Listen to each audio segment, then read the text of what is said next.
Hello વિદ્યાર્થી મિત્રો, નમસ્કાર. ધોરણ 11 કોમર્સ વાણિજ્ય વ્યવસ્થા અને સંચાલન. વિદ્યાર્થી મિત્રો, આપણે ગયા લેક્ચર સુધીમાં પ્રથમ પ્રકરણ પૂર્ણ કર્યું, જેમાં આપણે ધંધાકીય એકમોના સ્વરૂપો વિશે ચર્ચા કરી.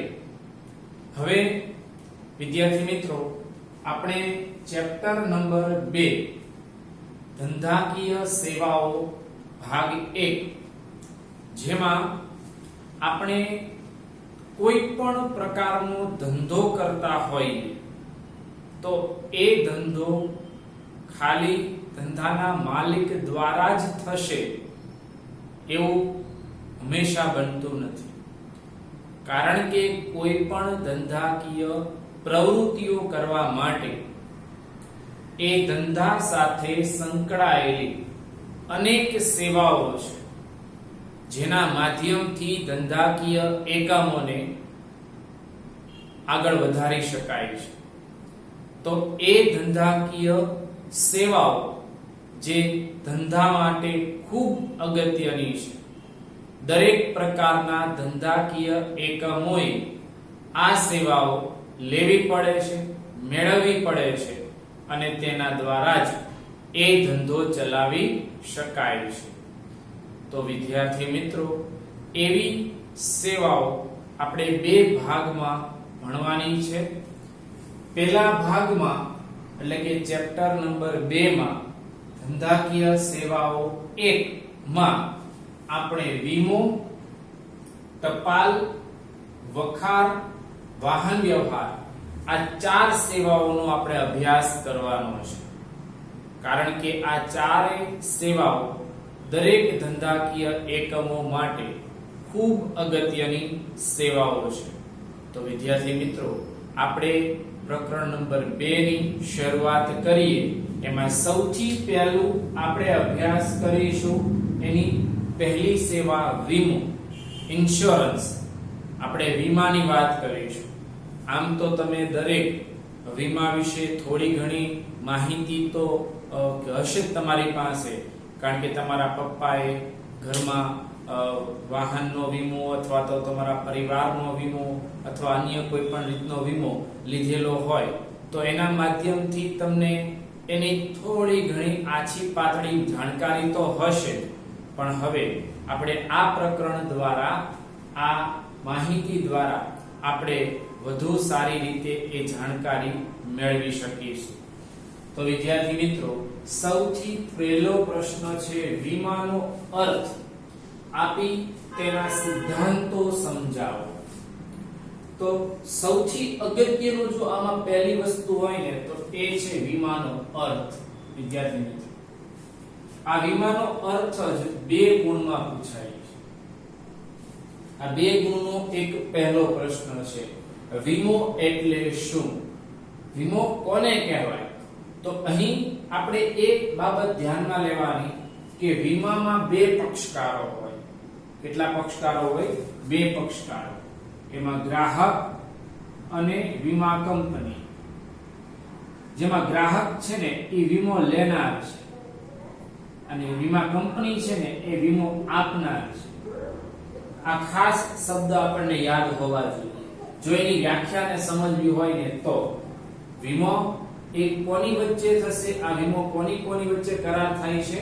તો એ ગ્રાહક અને કંપની. એટલે એના કેટલા પક્ષકાર હોય? 2. ગ્રાહક એ કોણ છે? તો કે વીમો લેનાર. અને વીમા કંપની એ કોણ છે? તો કે વીમો આપનાર. હવે આપણે વ્યાખ્યાની શરૂઆત કરીએ. વીમો એટલે 2 પક્ષકાર. 2 પક્ષકારો એટલે ખરીદનાર અને આપનાર, એટલે કે લેનાર અને આપનાર. 2 પક્ષકારો વચ્ચેનો એવો લેખિત કરાર છે.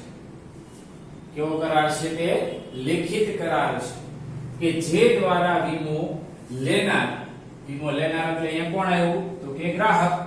આપણે બધા જ વીમા કંપનીમાંથી જે વીમો લઈએ તો આપણે બધા લેનાર કહેવાય. તો એ વીમો લેનાર પ્રીમિયમની રકમના અવેજના બદલા ગ્રાહકે પ્રીમિયમ કોને ચૂકવવું પડે? કંપની. ગ્રાહક પ્રીમિયમ કોને ચૂકવશે? કંપનીને. તો કંપનીને પ્રીમિયમ મળે છે તો એના બદલામાં કંપનીએ કંઈક આપવું પડે ને, એની ફરજ બને. તો એ પ્રીમિયમની રકમના અવેજના બદલામાં વીમો ઉતારનાર પાસેથી એટલે કંપની પાસેથી ગ્રાહક વચન મેળવે છે. શું મેળવે છે? વચન. ગ્રાહક એટલે વીમો લેનાર પ્રીમિયમના અવેજના બદલામાં કંપની પાસેથી શું મેળવે છે? વચન. કે જો એને એટલે કે વીમો લેનારને એટલે કે ગ્રાહકને નક્કી કરેલા જોખમોના કારણે એટલે કે વીમો લેતી વખતે જેટલા જોખમો નક્કી કર્યા હોય એમાંના જ કોઈ એક જોખમથી એને નુકસાન થાય છે તો વીમા કંપનીએ નક્કી કરેલી રકમની મર્યાદામાં એની નક્કી કરેલી ગણતરી પ્રમાણે આર્થિક નુકસાન ભરપાઈ કરી આપવામાં આવે છે. ધારો કે નક્કી કર્યું છે કે આ વ્યક્તિને કોઈ પણ જીવનનો વીમો છે, એને કોઈ પણ રીતે નુકસાન થાય તો એનો પૂરેપૂરો વીમો પાસ કરવાનો. તો ધારો કે કોઈ એક અકસ્માતમાં કોઈ વ્યક્તિને કોઈ ઈજા પહોંચે છે, બહુ ગંભીર ઈજા પહોંચે છે અથવા હાથ પગમાં તકલીફ વધારે થાય છે તો એવા સંજોગોમાં વીમા કંપનીએ એનું નુકસાનની ગણતરી કરવાની છે અને એ નુકસાન ખરેખર કેટલું થયું છે એ મુજબ એને વીમાની રકમ આપવામાં આવશે. દાખલા તરીકે કોઈ કાર લીધી તમે નવી, એ કારનો તમે વીમો ઉતરાવ્યો અને કારનું કોઈ અકસ્માત થયું તો એમાં થોડું ડેમેજ થયું અને એમાં તમે ઇન્સ્યોરન્સ લીધેલો હતો, વીમો લીધેલો હતો, વીમા કંપનીમાં એનો તમે ક્લેમ કર્યો તો વીમા કંપનીના અધિકારીઓ એની ગણતરી કરશે કે ખરેખર આ કારમાં કેટલું ડેમેજ થયું છે, કેટલું નુકસાન થયું છે. એ નુકસાનની ગણતરી કરીને તમારો વીમો કેટલો છે એના આધારે તમારી વીમાની રકમ ચૂકવવામાં આવે છે. કેમ કે તમે એ નક્કી કરેલું જોખમ હતું એમાંથી જ તમને નુકસાન થયું, કારણ કે તમે પ્રીમિયમ ભર્યું હતું તો કંપનીએ વચન આપેલું હતું કે તમે નક્કી કરેલા જોખમમાંથી જો નુકસાન આવે તો એને ભરપાઈ કરવા અમે બેઠા છીએ. એટલે ફરીવાર વીમો એટલે બે પક્ષકારો વચ્ચેનો એવો લેખિત કરાર કે જે દ્વારા વીમો લેનાર એટલે ગ્રાહક પ્રીમિયમની રકમના અવેજના બદલામાં વીમો ઉતારનાર પાસેથી એટલે કંપની પાસેથી વચન મેળવે છે કે જો વીમો લેનાર એટલે ગ્રાહકને નક્કી કરેલા જોખમના કારણે નુકસાન થાય તો નક્કી કરેલી રકમની મર્યાદા એટલે તમે જેટલી રકમનો વીમો ઉતરાવ્યો હોય એટલી રકમ અને નક્કી કરેલી ગણતરી મુજબ જેટલું તમને નુકસાન થયું હોય એટલી જ રકમ પ્રમાણે આર્થિક નુકસાન તમને ભરપાઈ કરી આપવામાં આવશે. એટલે કે વીમાનો આશય નુકસાનનું ભરપાઈ કરવાનો છે, નહીં કે તમને લાભ આપવાનો. એટલે તમને એમાં જે નુકસાન થયું હશે ને એ બધું જ નુકસાન વીમા કંપની ભરપાઈ કરી આપે છે. વિદ્યાર્થી મિત્રો, આ અર્થ બે ગુણમાં પૂછી શકે છે. આગળ વીમાના લેખિત કરારને વીમાની પોલિસી તરીકે ઓળખવામાં આવે છે. આ પોલિસી એ લેખિતમાં હોય છે, ચોપડી સ્વરૂપે હોય, એમાં 20-25 પેજ હોય જેમાં બધી જ વિગત વીમા કરારની લખેલી હોય છે અને દરેક પેજ પર જે વીમો લેનાર વ્યક્તિ છે એની સહી પણ કરેલી હોય છે, જે સાબિત કરે કે મેં આ બધા જ નિયમો વાંચેલા છે. એટલે વીમાની પોલિસી તરીકે એને ઓળખવામાં આવે. આ એસક્યુ તરીકે પણ તમને પૂછી શકે. ખાસ યાદ રાખવાનું વિદ્યાર્થી મિત્રો કે વીમો એ જોખમ દૂર નથી કરતો, પરંતુ જોખમથી પેદા થતા આર્થિક નુકસાનનું શું આપે છે? વળતર. દાખલા તરીકે તમે કારનો વીમો ઉતરાવ્યો તો કાર રસ્તા પર જતી હોય તો એનો અકસ્માત અટકાવી નહીં શકે, પણ એ અકસ્માતને કારણે તમારા કારને જે નુકસાન થશે એ નુકસાન કંપની ભરપાઈ કરી આપે છે. એટલે વીમો એ આજના વર્તમાન સમયની સૌથી વધુ જરૂરિયાત છે અને મોટા ભાગના વ્યક્તિઓએ પોતે આ વીમો ઉતરાવેલા હોય છે. અલગ અલગ પ્રકારની જરૂરિયાત મુજબ એ વીમા ઉતરાવેલા હોય છે. વીમાના તો ઘણા બધા પ્રકાર છે. આપણે આ પ્રશ્ન પછી આવતા વિડીયોમાં આપણે એ વીમાના પ્રકારોની જ આપણે ચર્ચા કરવાની છે, ત્યારે એની વિસ્તૃતવાર માહિતી લઈશું. હવે આ જે વીમો જે વીમાનો કરાર થાય છે એ વીમાનો જે કરાર છે એમાં કેટલાક સિદ્ધાંતો હોય છે અને એ સિદ્ધાંતો મુજબ જ કંપની ચાલતી હોય છે. તો અહીં આપણને એના વિશિષ્ટ સિદ્ધાંતોનો જ પરિચય આપેલો છે. આમ તો વીમાના કરારની અંદર અનેક સિદ્ધાંતો છે અને તે અનેક સિદ્ધાંતો મુજબ જ વીમા કંપની કામ કરે છે. પરંતુ એમાંના ખાસ અને મહત્વના કે જેને વિશિષ્ટ સિદ્ધાંતો કહી શકાય એવા વિશિષ્ટ સિદ્ધાંતો આપણી સામે 4 આપેલા છે, જેમાંનું સંપૂર્ણ ભરોસાનો સિદ્ધાંત નંબર 1, નુકસાન વળતરનો સિદ્ધાંત નંબર 2, વીમા યોગ્ય હિતનો સિદ્ધાંત નંબર 3 અને હક બદલાનો સિદ્ધાંત નંબર 4. આ 4 સિદ્ધાંતો એના વિશિષ્ટ સિદ્ધાંતો છે. આપણે એ 4 સિદ્ધાંતોની વિસ્તૃત ચર્ચા કરવાની છે. વિદ્યાર્થી મિત્રો, વીમાના મૂળ સામાજિકતા સાથે સંકળાયેલા છે. કોની સાથે? એટલે કે સમાજના હિત સાથે સંકળાયેલા છે. તે બે પક્ષકારો વચ્ચેનો કરાર બને છે. આમ વીમો સામાન્ય કરાર નથી, તેને સામાન્ય કરારના કાયદાથી જોડી શકાય પણ નહીં. વીમો એ કેવો કરાર છે? વિશિષ્ટ કરાર છે. તેથી તેને સામાન્ય કરારના સિદ્ધાંતો ઉપરાંત નીચેના આ વિશિષ્ટ સિદ્ધાંતો પણ લાગુ પડે છે. ફરીવાર, વીમો એ વિશિષ્ટ કરાર હોવાથી એને સામાન્ય કરારના સિદ્ધાંતો લાગુ પડે છે, પણ સાથે એને આવા વિશિષ્ટ સિદ્ધાંતો પણ લાગુ પડે છે, જે આ 4 પ્રકારના છે. વિદ્યાર્થી મિત્રો, એ 4 પ્રકારમાં આપણે સૌથી પહેલું લઈશું સંપૂર્ણ ભરોસાનો સિદ્ધાંત. સંપૂર્ણ ભરોસાનો સિદ્ધાંત એટલે શું? કે વિશ્વાસ રાખવો. અહીંયા વીમામાં કેટલા પક્ષકારો છે? તો 2 પક્ષકારો, ગ્રાહક અને કંપની. તો આ સિદ્ધાંત મુજબ ગ્રાહક અને કંપની બંને એકબીજા પર ભરોસો રાખવાનો છે, વિશ્વાસ રાખવાનો છે. ધારો કે કોઈ વીમાનો કરાર થાય છે, ગ્રાહક વીમા પોલિસી ખરીદે છે અને કંપનીએ પોલિસી આપે છે, તો એ સમય દરમિયાન જ્યારે વીમાનો કરાર થતો હોય એ દરમિયાન વીમા સંબંધિત કોઈ પણ બાબત લાગતી વળગતી હોય એ દરેક બાબતો ગ્રાહકોએ કંપનીને જણાવવી પડે છે, અને કંપનીએ આ વીમાને લગતી જે કોઈ પણ માહિતી હશે એ બધી જ માહિતી કોને જણાવવી પડે? ગ્રાહકને. એટલે બંનેને એકબીજાની માહિતી સંપૂર્ણ આપવામાં આવે છે. અને જ્યારે આ માહિતી આપવામાં આવે છે ત્યારે બંને પક્ષકારો એકબીજા પર 100% વિશ્વાસ મૂકવાનો છે. કે ગ્રાહકે માહિતી કંપનીને આપી તો કંપનીએ ગ્રાહક પર 100% વિશ્વાસ રાખીને એ માહિતી સાચી છે એવું માની લેવાનું છે. અને કંપનીએ કોઈ માહિતી ગ્રાહકને આપી છે તો એવા સંજોગોમાં ગ્રાહકે એ માહિતી 100% સાચી છે એવો વિશ્વાસ માની લેવાનો, એવો વિશ્વાસ કરી લેવાનો છે. એટલે બંને પક્ષકારો એકબીજા પર ભરોસો કરશે એવા સિદ્ધાંતને સંપૂર્ણ ભરોસાનો સિદ્ધાંત કહે છે.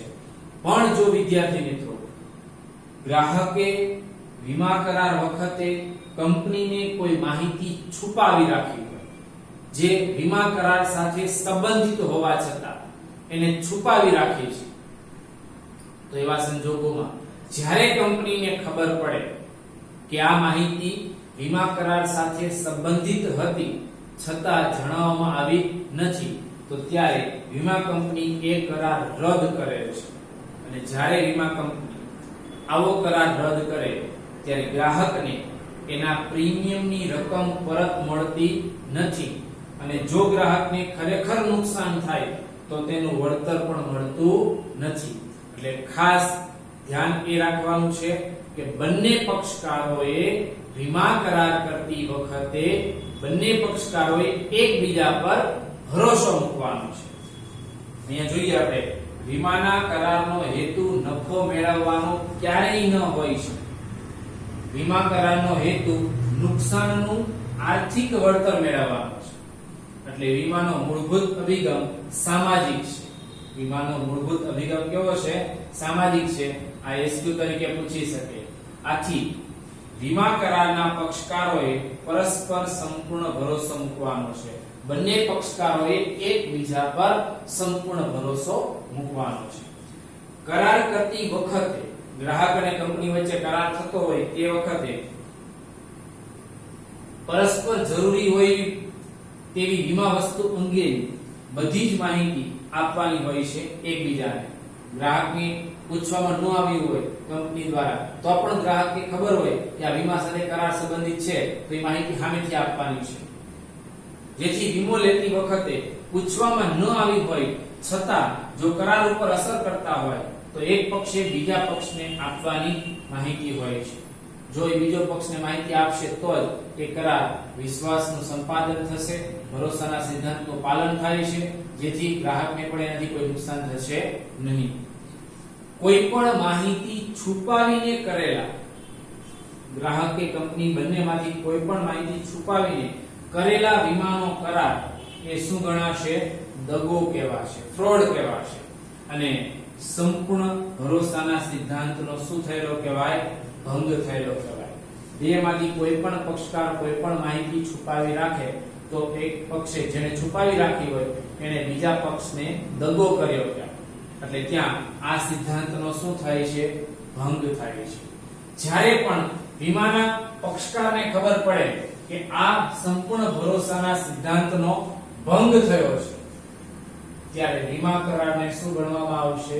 રદ સમજવામાં આવે છે.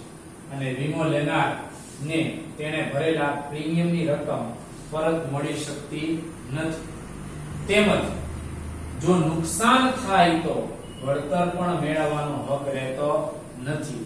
એટલે ખાસ કે વીમો કરાર કરતી વખતે વીમો લેનાર અને વીમો આપનાર બંને પક્ષકારોએ સંબંધિત વીમાને લગતી માહિતી સંપૂર્ણપણે સાચી આપવાની છે. અને જે માહિતી પૂછવામાં ન આવી હોય અને વીમા કરાર સાથે છતાં સંબંધિત હોય તો એ માહિતી પણ સામે ચાલીને આપવાની રહે છે, જેથી વીમા કરારને નુકસાન થાય નહીં અને જે ગ્રાહકે વીમો ઉતરાવ્યો હોય એને ભવિષ્યમાં કોઈ તકલીફ થાય નહીં. એટલે પહેલો સિદ્ધાંત એ સંપૂર્ણ ભરોસાનો સિદ્ધાંત છે.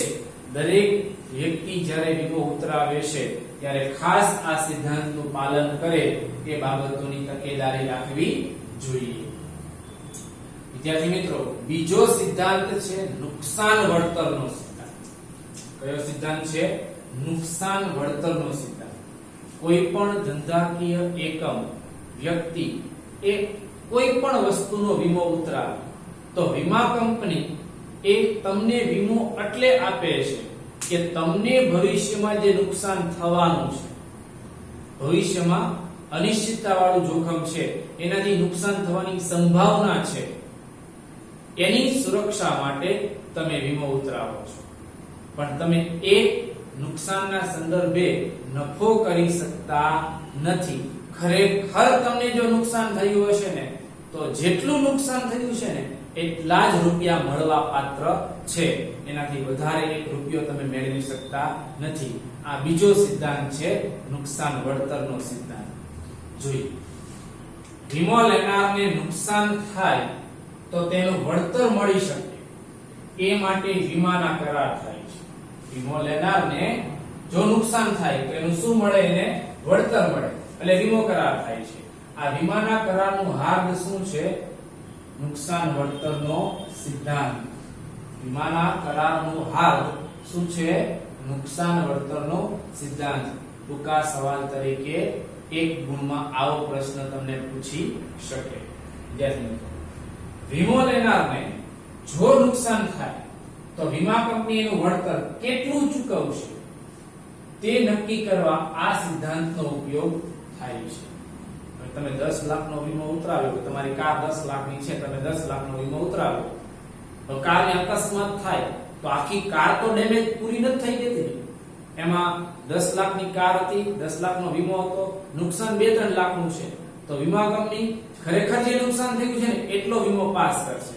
નહીં કે 10 લાખ રૂપિયાનો વીમો હતો એટલે 10 લાખ રૂપિયા તમને આપી દેશે. વીમો લેનારને નુકસાન થાય તો વીમા કંપની એનું વળતર કેટલું ચૂકવશે એ નક્કી કરવામાં આવે છે અને એ માટે આ સિદ્ધાંતનો ઉપયોગ થાય છે. નુકસાન વળતરના સિદ્ધાંતના આધારે જાણવામાં આવશે કે વીમો લેનાર વ્યક્તિને ખરેખર કેટલું નુકસાન થયું છે અને ખરેખર જેટલું નુકસાન થયું હશે એટલી વીમાની રકમ એને આપવામાં આવે છે. વીમો ઉતરાવનાર તેને થયેલું નુકસાનનું વળતર જ મેળવી શકે, તે નફો મેળવી શકતો નથી. અર્થાત એટલે કે નુકસાન થયું હોય એના કરતા વધુ રકમ નુકસાનના વળતર તરીકે મેળવી શકતો નથી. નુકસાન 2 લાખનું થયું હોય તમે 3 લાખ મેળવી શકતા નથી. 2 લાખનું નુકસાન થયું તો 2 લાખ ને 2000 રૂપિયા પણ મેળવી શકતા નથી. ખરેખર જેટલું નુકસાન થયું છે ને એટલા જ રૂપિયા તમને મળવા પાત્ર છે. હા, જિંદગીના વીમાને નુકસાન વળતરનો સિદ્ધાંત લાગુ પડતો નથી. ખાસ ધ્યાન રાખવું વિદ્યાર્થી મિત્રો, જિંદગીના વીમાને નુકસાન વળતરનો સિદ્ધાંત લાગુ પડતો નથી. કારણ કે માનવી ધારો કે કોઈ અકસ્માત થાય છે, જિંદગીનો વીમો લીધો હોય, વ્યક્તિ કોઈ મૃત્યુ પામે છે, તો મૃત્યુ પામે છે એનાથી એના પરિવારને ખરેખર કેટલું નુકસાન થયું એ કઈ વીમા કંપની ગણતરી કરી શકશે? નહીં કરી શકાય. માનવીનું જીવન અમૂલ્ય છે, એની ગણતરી કરી શકાતી નથી. એવા સંજોગોમાં વ્યક્તિએ જેટલી રકમનો વીમો ઉતરાવ્યો હોય એટલી પૂરેપૂરી રકમ એને પ્રાપ્ત થશે. કોઈ પણ વસ્તુ હશે તો એમાં નુકસાન ગણતરી કરી શકાય, પણ માનવીના જીવન એ અમૂલ્ય છે, એમાં એ વ્યક્તિ મૃત્યુ પામે તો ખરેખર કેટલું નુકસાન થયું વ્યક્તિને એ ગણી શકાતું નથી. એટલે એવા સંજોગોમાં જિંદગીના વીમાને નુકસાન વળતરનો સિદ્ધાંત લાગુ પડશે નહીં. ત્યાં 100% વીમાની રકમ ચૂકવવામાં આવે છે. વીમો લેનાર વસ્તુની કિંમત કરતા ઓછી કિંમતનો વીમો ઉતરાવે તો ગર્ભિત રીતે એ સ્વીકારે છે કે ઓછી કિંમતના પ્રમાણસર નુકસાન તે ભોગવશે. ગર્ભિત રીતે સ્વીકારવો એટલે શું? ધારો કે તમે કોઈ નવી બાઇક લીધી, 1 લાખ રૂપિયાની બાઇક તમે લીધી, 1 મહિનો થયો, તમારો એનો ફૂલ વીમો છે, અને પછી બાઇક તો તમે 1 લાખની લીધી, પણ એના પર વીમો તમે ખાલી 50,000 નો લીધો. વીમો કેટલા હજારનો લીધો? 50,000 નો જ વીમો લીધો. હવે 1 મહિનો બાઇક ચલાવી અને બાઇક કોઈ ચોરી ગયું અથવા તો બાઇક સળગી જ ગઈ આખી, તો વીમા કંપની તમને આખી બાઇક ચોરાઈ ગઈ છે તો એના બદલામાં તમને નુકસાન થયું છે તો એ વળતર ચૂકવશે. તો તમારી બાઇક કેટલા લાખની હતી? 1 લાખની. તમે વીમો કેટલાનો ઉતરાવ્યો હતો? 50,000. તો વીમા કંપની તમને 50,000 જ ચૂકવશે. તો બાકીના 50,000 નું શું? તો કે તમે જ્યારે વીમો ઉતરાવ્યો એ 1 લાખની બાઇક હતી, વીમો 50,000 નો ઉતરાવ્યો, ત્યારે જે બાકીના 50,000 હતા એનો તમે ગર્ભિત રીતે સ્વીકાર કર્યો કે હું એ ઓછી કિંમતના પ્રમાણસર નુકસાન હું ભોગવીશ. જો તમને એવી ચિંતા હોત તો તમે 1 લાખનો વીમો ઉતરાવ્યો હોત, પણ તમે ત્યારે 50,000 નો ઉતરાવ્યો. એનો અર્થ એવો બાકીના 50,000 નું નુકસાન એ ભોગવશે એ પ્રમાણે. એટલે એ ગર્ભિત રીતે સ્વીકારવામાં આવે છે. એ ઉદાહરણ આપ્યું છે, ધારો કે 5 લાખની કોઈ વસ્તુ છે અને એમાં તમે 3 લાખનો વીમો ઉતરાવ્યો. 5 લાખની વસ્તુ છે, 3 લાખનો વીમો ઉતરાવ્યો. હવે 5 લાખની વસ્તુ ધારો કે આગમાં બળી જ ગઈ, ખાક થઈ ગઈ, એમાંથી 1 રૂપિયો મળ્યો નથી, તો વીમા કંપની તમારો 100% વીમો પાસ કરે છે. તો તમને કેટલા લાખ રૂપિયા મળશે? 5 લાખ કે 3 લાખ? 3 લાખ. કેમ કે તમે વીમો કેટલાનો ઉતરાવ્યો તો? 3 લાખ. હવે 5 લાખની વસ્તુ છે, તમારો વીમો 3 લાખનો છે, પણ ધારો કે એમાં નુકસાન 2 લાખનું થયું, આગમાં માનો કે માલ બળી ગયો, એમાં 2 લાખનું નુકસાન થયું. 2 લાખનું નુકસાન થયું, તમારો વીમો કેટલાનો છે? 3 લાખનો. વીમો ભલે 3 લાખનો રહ્યો, તમને 2 લાખનું નુકસાન થયું છે, તો 5 લાખની વસ્તુમાં 2 લાખનું નુકસાન પ્રમાણસર તમને 3 લાખની સામે 1,20,000 મળવા પાત્ર બનશે. ફરીવાર સમજાવો. 5 લાખની વસ્તુ હતી, તમે વીમો કેટલાનો ઉતરાવ્યો? 3 લાખનો. હવે એમાંથી વીમો 3 લાખનો તો વસ્તુ કેટલાની હતી? 5 લાખની. તો 5 લાખમાં નુકસાન કેટલું થયું? 2 લાખનું. તો 5 એ 3 લાખ, આ 3 લાખનો વીમો, તો 3 લાખ એ કેટલા? એમ 5 લાખની વસ્તુ છે, એમાં તમારો વીમો 3 લાખનો જ હતો, તો આખી વસ્તુ બળી જાય તમને 3 લાખ જ મળવા પાત્ર છે. તો એમાં તમારે 5 લાખની વસ્તુમાંથી 2 લાખનું નુકસાન થયું, તો એમાંથી તમને 1,20,000 જ મળવા પાત્ર થશે, કેમ કે તમારો વીમો કેટલા લાખનો હતો? 3 લાખનો હતો. એટલે એ બાબતમાં ગણતરી કરશે વીમા કંપની. અને ધારો કે 5 લાખની વસ્તુ છે અને તમે 5 લાખનો જ વીમો ઉતરાવ્યો છે અને એ વસ્તુ 50% ડેમેજ થઈ ગઈ, સળગી ગઈ છે, તો 5 લાખનો વીમો હતો, એના 50% એટલે 2.5 લાખ તમને મળવા પાત્ર છે, 2,50,000. આ રીતે નુકસાન વળતરનો સિદ્ધાંત પણ એમાં લાગુ પડે. પણ ક્યાં લાગુ નહીં પડે? જિંદગીના વીમાને આ સિદ્ધાંત લાગુ પડતો નથી. ત્રીજો સિદ્ધાંત છે વીમા યોગ્ય હિતનો સિદ્ધાંત.